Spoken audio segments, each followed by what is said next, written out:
pastor Pepe en la red.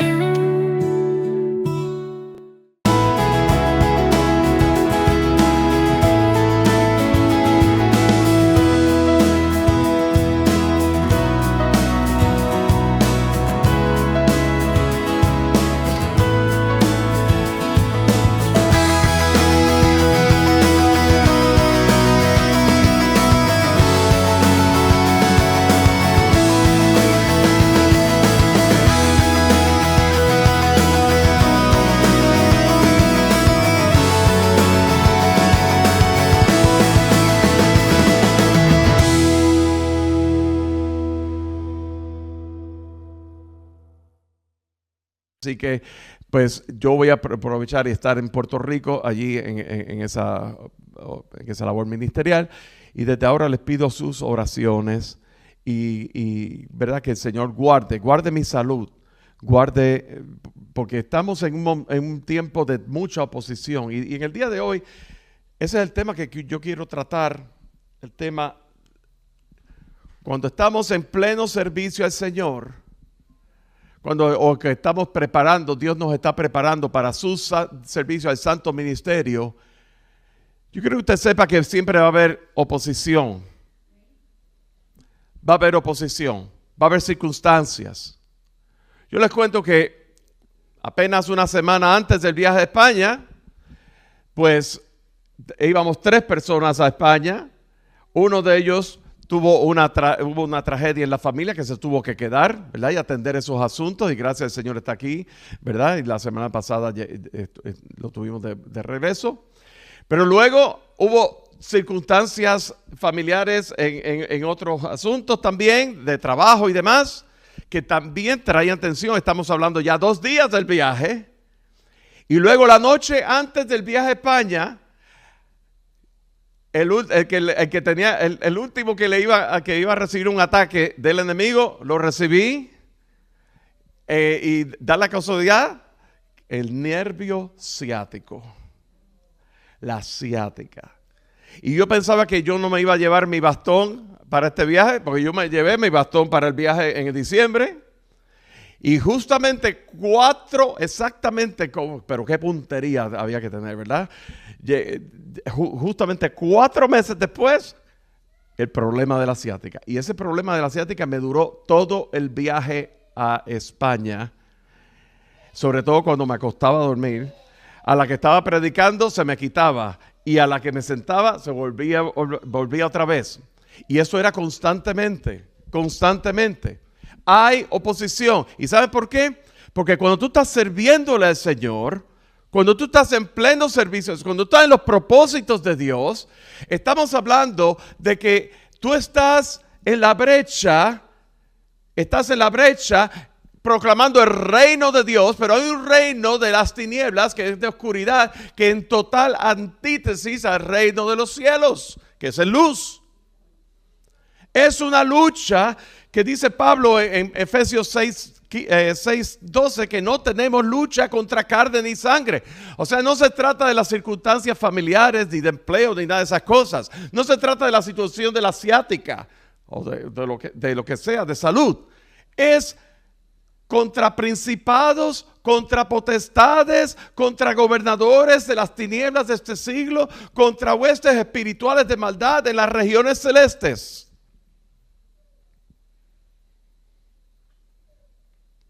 Una de las cosas que ocurre es, y decía en la conferencia de anoche, lo mencionaron, se mencionó ayer, que una de las razones por las cuales muchos misioneros abandonan el campo misionero es porque no se pueden llevar bien con otros misioneros en el área. Yo no sé cuánto ustedes han podido experimentar eso, pero cuando 2 siervos del Señor están en una misma, se supone que por la causa del reino de Dios, están en un mismo lugar o haciendo lo mismo, o están trabajando juntos, siempre va a haber hay fricción, hay como una fricción. Y a eso es lo que Jesús oraba cuando estaba en Getsemaní por los discípulos, porque los mismos discípulos tenían su desafío llevándose unos con otros. Y Jesús oraba por la unidad entre ellos. Pero también oraba por la unidad en el cuerpo de Cristo. Y el tema del llamado es, en esta mañana, a poder discernir cuál es el verdadero enemigo. ¿Cuál es el verdadero enemigo que viene a estorbar? Yo le digo esto a mis estudiantes, porque muchas veces mis estudiantes que yo veo a diario, ¿verdad? Muchas veces están cortos de visión a largo plazo y ven lo inmediato. Es importante que nosotros nos visualicemos de la siguiente forma. Imagínese usted que está corriendo en bicicleta o en motocicleta, si los pedales no le dan, en motocicleta, y usted está subiendo por las curvas y va a una montaña bien alta, y su meta es la montaña, pero para llegar allí, usted tiene que atravesar por serpentinas. ¿Sabe lo que es una serpentina? Por las curvas, ¿verdad? Por las montañas. Y usted está en bicicleta o está en motocicleta, no importa. El tema es que no está en su carro con aire acondicionado encerrado, está expuesto en exterior. Y de repente empiezan a picar, vienen las moscas a volar alrededor suyo. A volar y a picar y a estorbar, ¿verdad? Y de repente usted pierde el foco en la meta por estar mirando a la mosca que está volando alrededor, estorbando. Y si usted se enfoca en la mosca que está volando, que es una mosca insignificante, o son moscas insignificantes, o son mosquitos insignificantes, que son diminutos, pero que molestan, estorban, son, ¿verdad?, molestos para llegar mientras uno está queriendo enfocarse en la meta. Si nos empezamos a enfocar en espantar las moscas y así, mientras estás corriendo bicicleta, vas a perder el control de la bicicleta, te vas por la barranca, vas a tener un accidente, vas a perder la visión.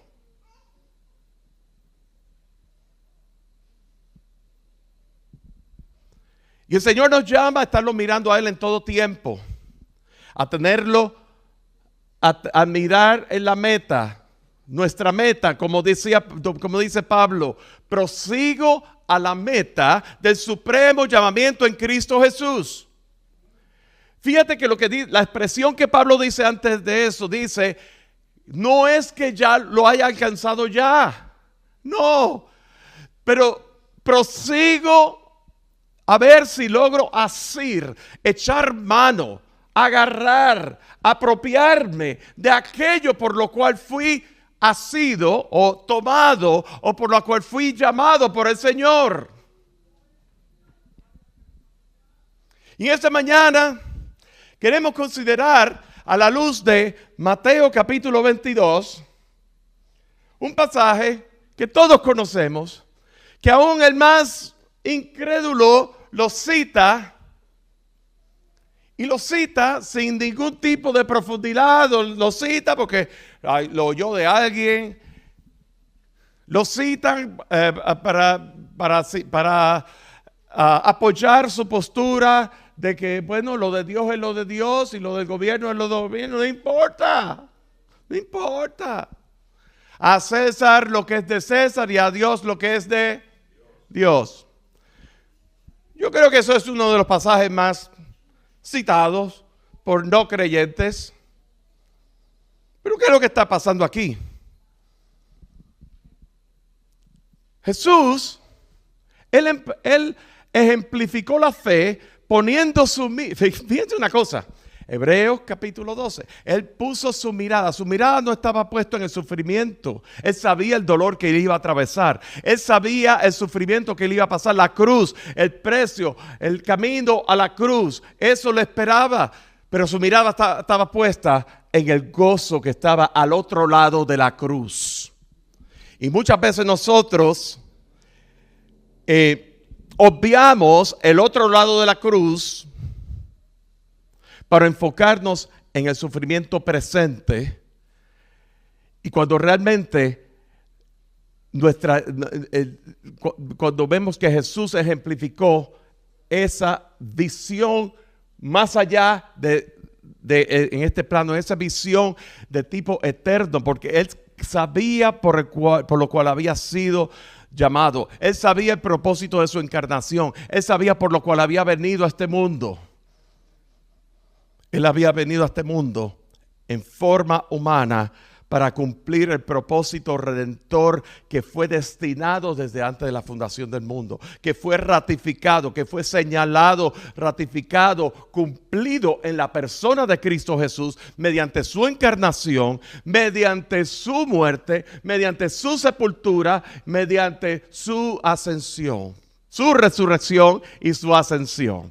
Muerte, sepultura, resurrección y ascensión.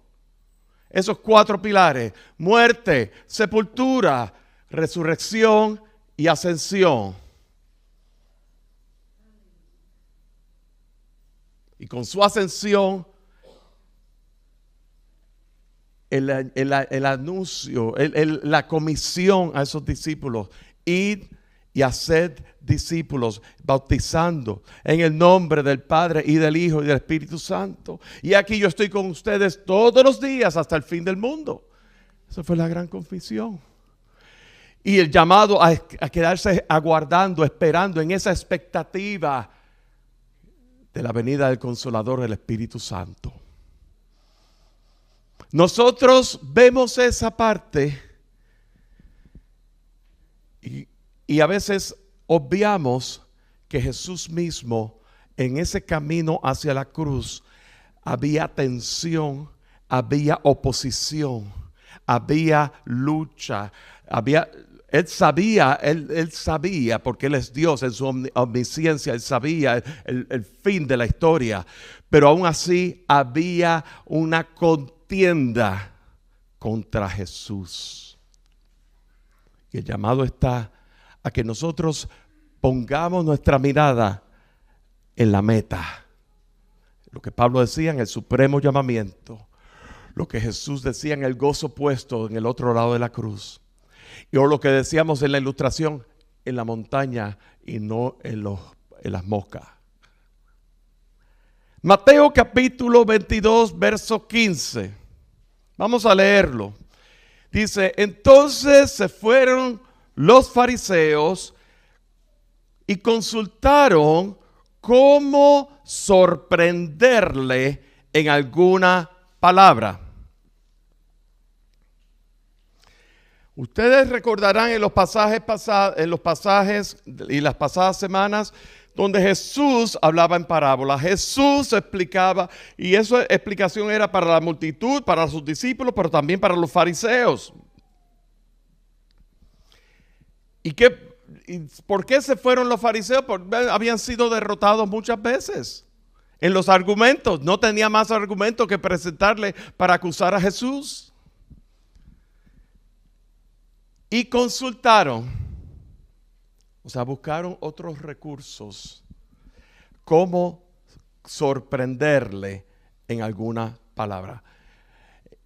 Y aquí tenemos que considerar que el enemigo, de igual manera, busca la forma de tendernos una trampa,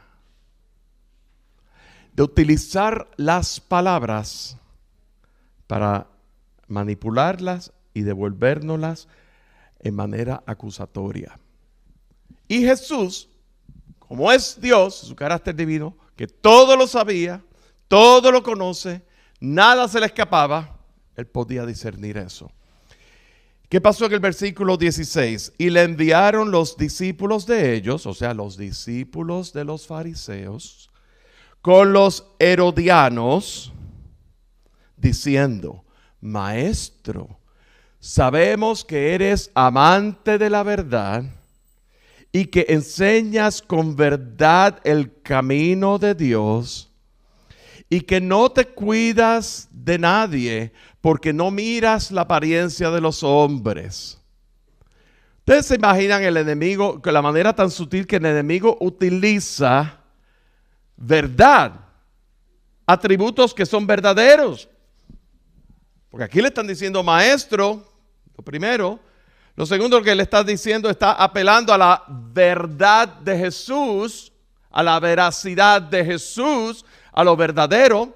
Lo segundo es que Él enseña el camino de Dios. Y lo tercero que señala es que no miras la apariencia de los hombres, o sea que en Él no hay ningún tipo de discriminación o de parcialidad. Él dice las cosas tal y como es. Fíjense qué manera tan sutil de sonsacar. Dinos pues, ¿qué te parece? ¿Es lícito dar tributo a César o no? Y yo quisiera que ustedes subrayaran o circularan la palabra lícito. ¿Quiénes son los que le están hablando a Jesús? Ya no eran los fariseos, eran los discípulos de los fariseos. ¿Qué representaban los discípulos de los fariseos? A los fariseos. ¿Y qué representaban los fariseos? La ley de Moisés, ¿verdad que sí? Pero hay un detalle también. Los fariseos, fíjense una cosa, los fariseos y los herodianos eran dos grupos totalmente opuestos unos a otros. Los herodianos eran los que estaban con Herodes. ¿Y qué ocurría? Los fariseos rechazaban el dominio romano en toda Palestina. Había un rechazo. Pero los herodianos, ante la esperanza de que los romanos habrían de unir toda Palestina en un solo. Recuérdense que Israel, Judá fue dividido, ¿verdad que sí? Y todo el territorio que iban a ser reunidos otra vez como una sola nación. Ellos tenían esa esperanza que bajo los romanos, los herodianos, bajo los romanos, eso iba a llevarse a cabo. Así que, por un lado, los que rechazan a los romanos y por otro lado, los que tenían cierta simpatía con los romanos. Y estos dos se confabulan para hacer un complot para eliminar a Jesús. Fíjense qué cosa. O sea que el amigo de mi enemigo, ¿cómo es la cosa? El enemigo de mi enemigo es mi amigo. Es como, es que eso lo dije bien. El enemigo de mi enemigo es mi amigo. Es como en álgebra, negativo e igual positivo.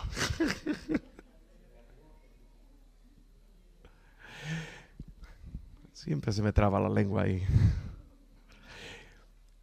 Entonces, la pregunta ¿es lícito? Lo primero viene con las lisonjas, la muela. Tú hablas la verdad. Ay, pero tú hablas lindo. Ay, pero qué lindo te ves predicando.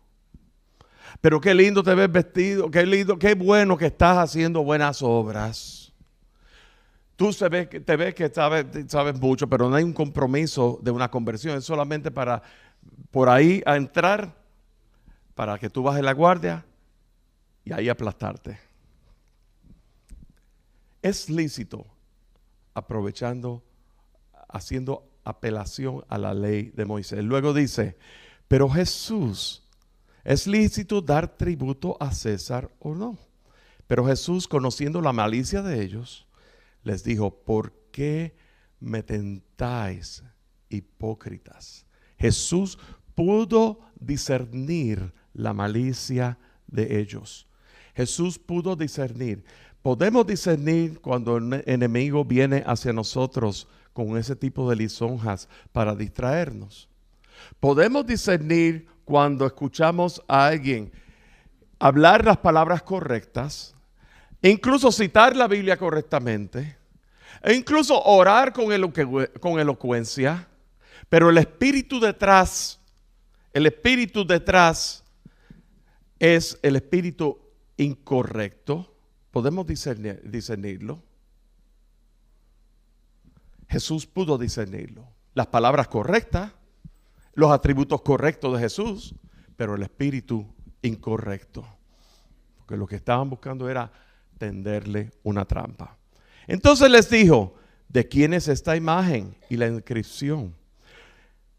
Fíjense una cosa, es lícito dar tributo a César.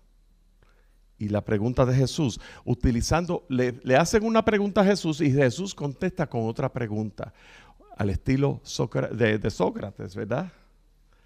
De contestar con otra pregunta. ¿De quién es esta imagen y la inscripción? ¿Por qué? ¿Por qué es importante eso? Porque ¿dónde estaba el riesgo aquí? ¿Dónde estaba el asunto aquí donde querían atrapar? No era una cuestión solamente de pagar los impuestos o los taxes, todas esas cosas, no, era más allá. Porque darle tributo a César implicaba darle tributo, honrar a una persona que era emperador de un imperio que seguía el paganismo, que era politeísta, que era totalmente adoraba a otros dioses, que vivían por la libre, que vivían realmente, el hedonismo imperaba. Hace unas semanas atrás nos llevaron allá en Sevilla a unas ruinas romanas en la ciudad de Santipolce, que se llama Itálica, y allí pudimos ver de primera mano cómo lo que se llaman las bacanales, pero en realidad en la mitología era siguiéndole el dios Baco, pero también el dios Edón, que uno es de la mitología griega y otro de la mitología romana, pero todo es el dios no de la libertad, de la pasión desenfrenada, de que todo va, de que todo es la felicidad. No importa que tú ames a un perro, o que tú ames la mujer de otra persona, o tú ames a otro hombre, o otra mujer, o lo que sea. No importa, o que tú hagas, no importa, el desenfreno moral, todo ese tipo de cosas. César representaba esa cultura. César representaba la idolatría. Cuando se habla, una de las cosas que ocurrió que el imperio romano cayera es la debacle moral en la cual cayó, donde la familia, donde todo lo que Dios había diseñado cayó. Y de ahí imperios, historia tras historia. Lo mismo ocurre, estamos en peligro en este país. Aquí, cuando quitamos a Dios del centro de nuestras vidas y dejamos que nuestro impulso, nuestro razonamiento, nuestras pasiones, lo que sea, nos dejamos desenfrenar nosotros mismos, quitando a Dios del medio. Mucho ojo. Así que por un lado, para los judíos, el decir es lícito rendirle tributo a César es básicamente para los judíos, desde el punto de vista de los fariseos, si Jesús le hubiera dicho, sí, es lícito. Para los judíos eso era un acto de idolatría y un acto de repudio al Dios de Israel, al Dios verdadero. Pero lo hacían de una manera, no por temor de Dios, sino por el legalismo, por atrapar a Jesús. ¿Me doy a entender?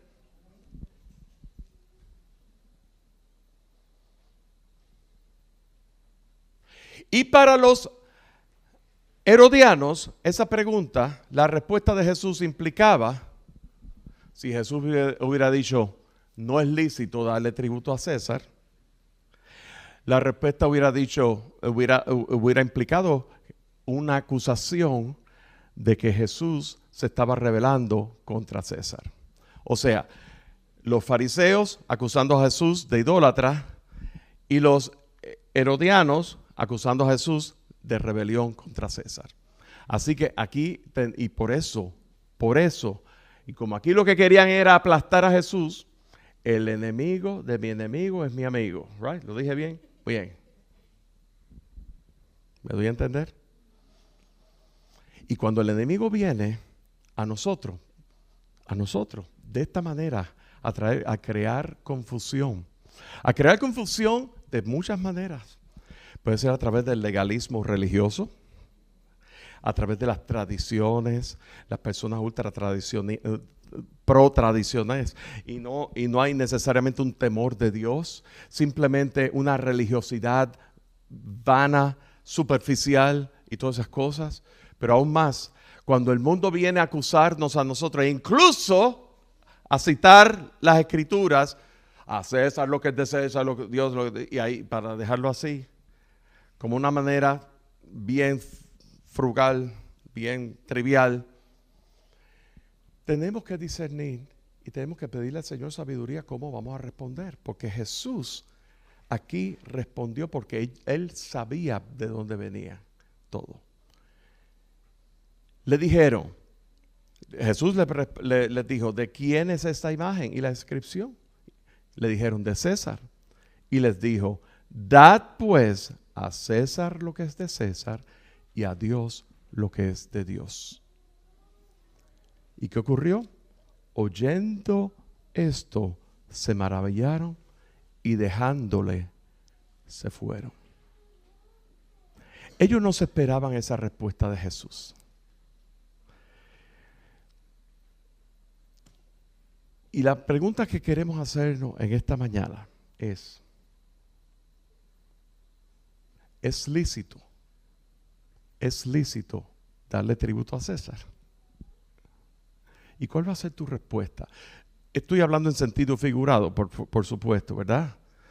Pero cuando vengan con situaciones capciosas a tratar de tendernos una trampa o circunstancias que son tentadoras en nuestro lugar de empleo, muchas veces somos tentados por situación de, mira, que aquí vas a tener una posición, aquí te estamos dando una promoción y te vamos a dar estos ingresos y demás, y tu salario se va a doblar más. Tú quieres darle esa vida a tu familia y de repente vas a poderle servir a Dios porque tú le sirves a Dios los domingos y todas esas cosas. Cuando viene a ver esa compañía, cuando tú dices que sí, así inmediatamente pensando solamente en el dinero o en ese beneficio inmediato, sin escudriñar los otros detalles, resulta que alguien se está adueñando de ti.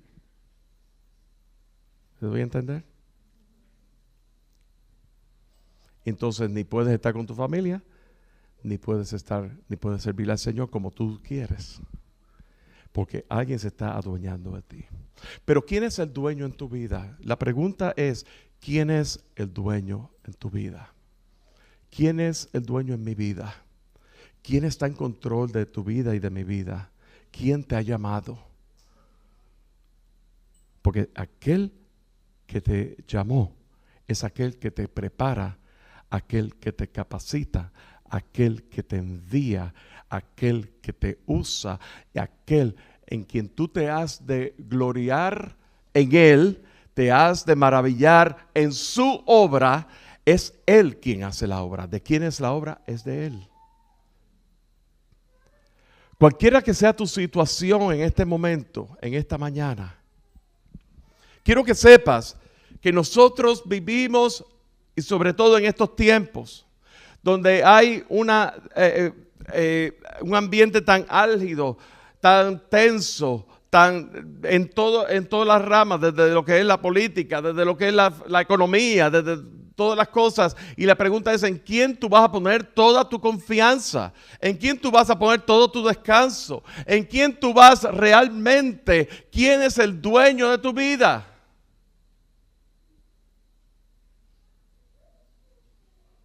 ¿A quién tú le vas a rendir tributo? ¿A quién tú le vas a rendir tributo? Entiéndase en el contexto aquí de lo que tiene que ver con impuestos. Pero ¿a quién tú le vas a rendir tributo? Honra. ¿A quién tú le vas a en quién o en qué tú vas a pasar tus energías, te vas a gastar tu vida. ¿Sabes una de las cosas que esta mañana, que yo fui tan desafiado, cuando este hermano que vino esta mañana, él es de la India. Él vino de la India, tiene una historia muy interesante. Cuando tenga la oportunidad, en el chat de la iglesia les voy a compartir el enlace, es en inglés, pero bueno, en YouTube hacen la traducción al español. Les invito a que lo vean y lo consideren detenidamente. Una de las cosas que él decía era que durante sus años en ministerio, mucha gente, muchos estudiantes han venido donde él diciéndole: yo siento el llamado del Señor para que vaya a la India, a Pakistán, a Afganistán, a esos lugares, porque ese es el área donde él se concentra. Y entonces resulta que la vida se complica. Esa persona, en el momento que se lo dijo, era soltero, pero se casa, tiene familia.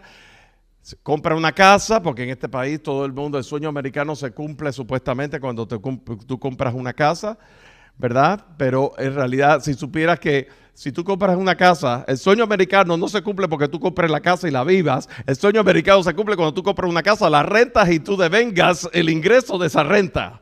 Porque si no, se vuelve se vuelve una carga para ti. ¿Me doy a entender? Así que el sueño americano realmente no es la casa que tú vivas. Y además son 30 años. 30 años pagándola.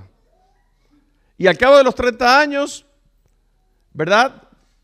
¿Sabes qué? La casa no es tuya. Porque tienes que pagar todavía los taxes de la propiedad. Y no solamente la casa no es tuya, tienes que pagar los taxes de la propiedad. Si tú vives bajo un HOA, Homeowners Association, tiene que pagar asociación, y todos los años la junta de vecinos te van a subir porque hay tanta, en eso, tú hablas de eso, tú hablas de mafias así, eso es una mafia tremenda. ¿Ve? Cuando vienes a ver, la casa nunca va a ser tuya. Pero el sueño americano se cumple cuando tú tienes 10 casas, como una persona que yo conozco que tiene 10 casas, que las compra, las compró y las tiene rentadas.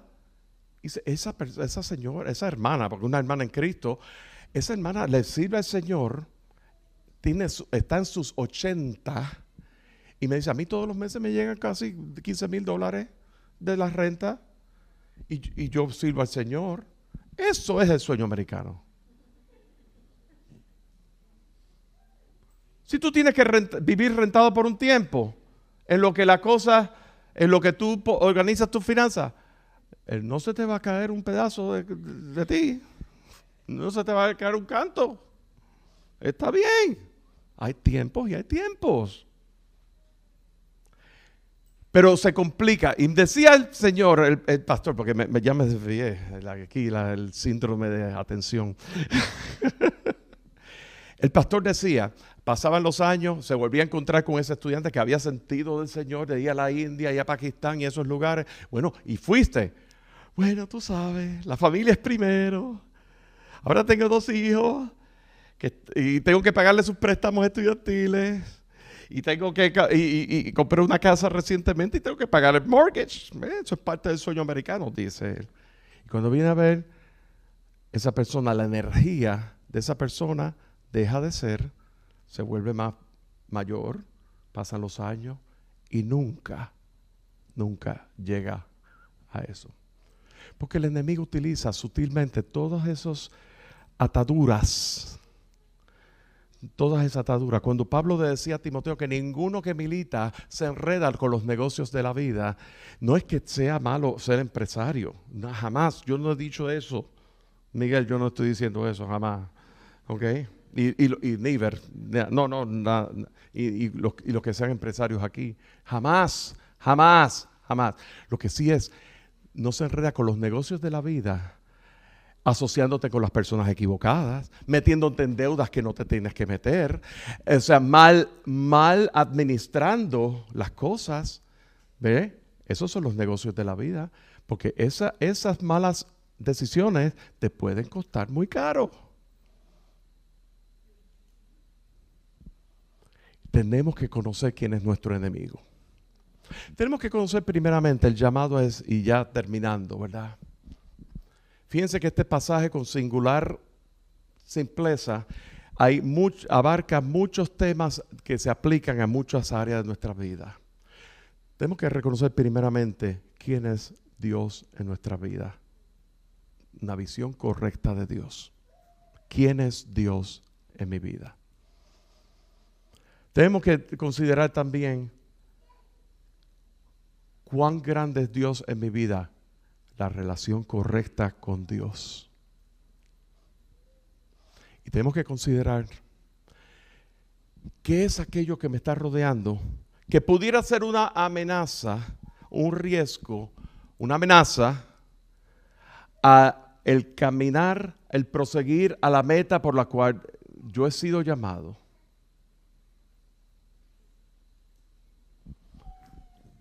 ¿Por qué? Porque lo tercero, una vez tú tienes esa visión correcta de Dios, ¿quién es Dios en tu vida? No es quién es Dios que lo predica, el que habla bien bonito en YouTube. No el que yo escuché en la radio esta mañana. No es el Dios de la conciencia o de la subconsciencia, el panteísmo. No, ¿quién es el Dios verdadero? Jehová uno solo es. ¿Quién es Él? Visión correcta de Dios. ¿Cómo es tu relación con Dios? Para que entonces tú tengas una conciencia en el sentido de estés consciente, sepas, conozcas a qué Dios te ha llamado en esa facultad y capacidad específica de su servicio divino, al santo ministerio. Porque quiero decirles otra cosa más. Todos aquí presentes, a ver, pónganse la mano al frente de su nariz. Todos, pónganse la mano al frente. Si usted siente aire saliendo de su nariz, dele gracias al Señor, usted está vivo. Si no siente aire de su nariz, trate por la boca, porque a lo mejor está congestionado. Pero si no lo siente por la boca, hay que orar. Algo está bloqueando ahí. Pero si usted está vivo, usted ha nacido de nuevo, usted ha sido llamado con llamamiento santo, usted ha sido llamado embajador de Cristo, usted ya ha sido llamado ministro de la reconciliación. Usted no tiene que ser pastor. Usted no tiene que cantar aquí al frente o tocar un instrumento. Usted ha sido llamado al servicio divino en la facultad que Dios le ha dado según, 1 de Pedro capítulo 4 verso 10, según el don que habéis recibido, ministre a los demás conforme a la multiforme sabiduría de Dios. Según el don que usted ha recibido, ministrelo a los demás. Todo aquí, si usted ha nacido de nuevo, usted ha sido llamado por Dios. Usted ha sido llamado a Él. Y usted ha sido llamado para Él. Y usted ha sido llamado para que usted le sirva para ir a las naciones. Pero pastor, yo no puedo viajar. No, pero está Samaria. Estamos en Cornelius, en Huntersville. Está Jerusalén. Tú has sido enviado. Tú has sido enviado. No hay razón de ser para que usted no sirva al Señor en esa capacidad. Pero sepa que hay un enemigo que está buscando la excusa, el pretexto y va a usar la lisonja para que tú te sientas bien y te excuses a ti mismo de tomar ese camino por lo cual tú has sido llamado. Jesús, siendo Dios, Él pudo pararlos en seco. Y se fueron huyendo. Que el Señor nos dé sabiduría para poder discernir el enemigo y pararlo en seco en el nombre de Cristo Jesús.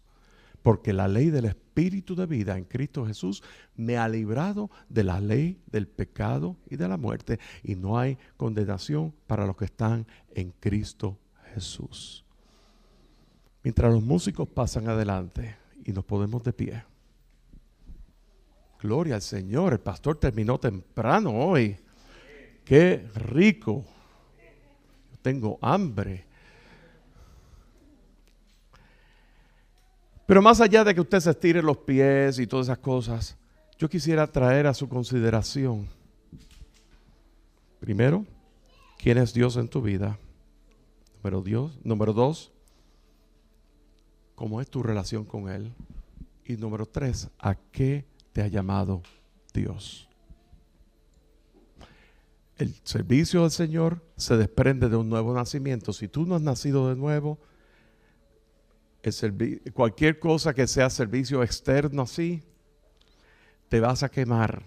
Créeme, te vas a quemar. Pero Dios pone un gozo muy grande. Cuando tú has nacido de nuevo, una de las cosas que pone es el gozo tan grande que no importa, es un honor y una honra servirle al Rey de Reyes, Señor de Señor. Ese es Dios en tu vida. Y de ahí tú puedes relacionarte con Él. Gloria al Señor. Padre, en esta mañana, delante de ti estamos. Te necesitamos, Señor. Oh Señor, danos ojos para verte a ti. Danos oídos para escuchar tu voz. Señor, danos la mente de Cristo, porque sin ti nada podemos hacer. Oh Señor, que podamos, oh Señor, militar en tus negocios y aún en la empresa que estemos aquí llevando a cabo en lo natural, en cualquier capacidad. Señor, que tengamos esa perspectiva eterna de que tú nos has dado unas herramientas aquí, pero el don inefable es en Cristo Jesús. Gracias, Señor. Háblanos, Señor. Ministranos, Señor, en Cristo Jesús. Amén y amén. Si permanecemos de pie, consideramos la palabra que el Señor ha traído en el día de hoy y consideramos cada palabra de cada de la canción y delante del Señor. Estemos delante del Señor. ¿Sabes qué? Vamos a ver una iglesia militante, realmente militante en Cristo Jesús. Cuando la iglesia tiene esa visión de quién es Dios, de su relación con Dios y de servicio a Dios. Y va a ser una iglesia que va a hacer un impacto muy grande, muy grande, muy grande. Dios te bendiga. ¿Buscas contenido que te edifique espiritualmente? Suscríbete al canal de YouTube de Pastor Pepe en la Red. Aquí encontrarás contenido gratuito en español, creado para ti. Disfruta de enseñanzas expositivas a la luz de la palabra de Dios en Pastor Pepe desde el púlpito. Y explora temas de interés general y de la actualidad en Notas Sueltas. Además, deleita tu alma con música original que te eleva y te inspira en José R. Bass Music. Nuestro contenido está disponible en todas las plataformas de descarga, para que puedas acceder a él en cualquier momento. No te pierdas nada.